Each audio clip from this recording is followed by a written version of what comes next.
Welcome back to our channel. మన ఛానల్కి first time చూస్తున్నట్లయితే ప్లీజ్ ఫస్ట్ అయితే సబ్స్క్రైబ్ చేసేసుకోండి. ఏంటబ్బా గరిటెని అటు ఇటు తిప్పుతుంది కానీ ఇంకేం కర్రీ అనేది చెప్పట్లేదు అని అనుకుంటున్నారా? ఒకసారి మా మామయ్య చూడండి, మా ఇంటి వెనకాల పచ్చి బొబ్బరి కాయలు అనమాట. ఇంకా తీగ చూసినారు కదా ఎక్కడి నుంచి ఎక్కడి వరకు వారిందో.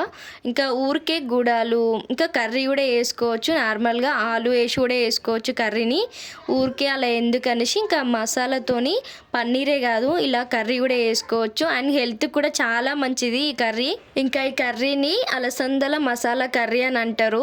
రోటీస్కి కానీ, పూరికి కానీ, రైస్కి కానీ చాలా టేస్టీగా ఉంటుంది. ఈ కర్రీ వేయడానికి పెద్దగా టైం కూడా ఏం పట్టదు అనమాట. ఇట్లా లావుగా ఉండే గింజల్ని ఒలుచుకొని అట్లా కొన్ని బొబ్బరికాయలు అలా చుంచి కూడా వేసుకొని ఉడికించుకోవాలి. మరి మెత్తగా ఉడికించుకోవద్దు. అదే పచ్చివి కాకుండా ఎండినవి ఉంటాయి కదా బొబ్బర్లు, అవి నైటే నానబెట్టుకోవాలన్నమాట. ఇంకా ఫస్ట్ అయితే ప్యాన్ పెట్టుకోండి. ప్యాన్ హీట్ ఎక్కిన తర్వాత కొన్ని పల్లీలు, నువ్వులు, ధనియాలు 3 ఒకేసారి కొంచెం అట్లా సెగ పైన వేయించుకోండి.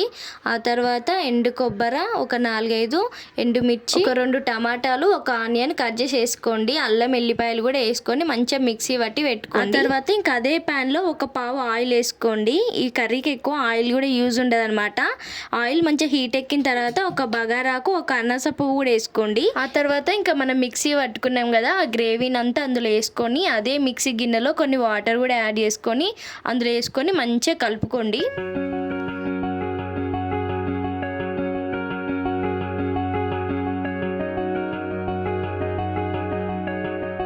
ఆ తర్వాత ఇంకా గ్రేవీని మంచిగా ఫ్రై చేసుకోవాలి. ఫస్ట్ మనం మిక్సీ గిన్నెలో ఆ వాటర్ వేసుకుంటాం కదా, అదే వాటర్తోని గ్రేవీని మంచిగా ఫ్రై చేసుకున్న తర్వాత కొన్ని వాటర్ యాడ్ చేసుకోవాలి. తర్వాతకి ఎక్కువ వాటర్ వేసుకోవద్దు, గ్రేవీ మంచిగా చిక్కగా ఉండాలి కదా. వాటర్ యాడ్ చేసుకున్న తర్వాత ఇట్లా ఉడుకుతుంది అన్నప్పుడు కొంచెం పసుపు, ఉప్పు, కారం, గరం మసాలా వేసుకొని కాసేపు అట్లా ఉడికిన తర్వాత ఎట్లాగో బొబ్బర్లు 90% ఉడికించి పెడతాం కదా, అప్పుడు ఇంకా బొబ్బర్లు వేసుకొని కాసేపు అట్లా ఉడికించి పెట్టుకోవాలి. ఎందుకంటే గ్రేవీ కూడా మంచిగా బొబ్బర్లకి పట్టాలి కదా, అప్పుడు టేస్టీగా ఉంటుంది అన్నమాట.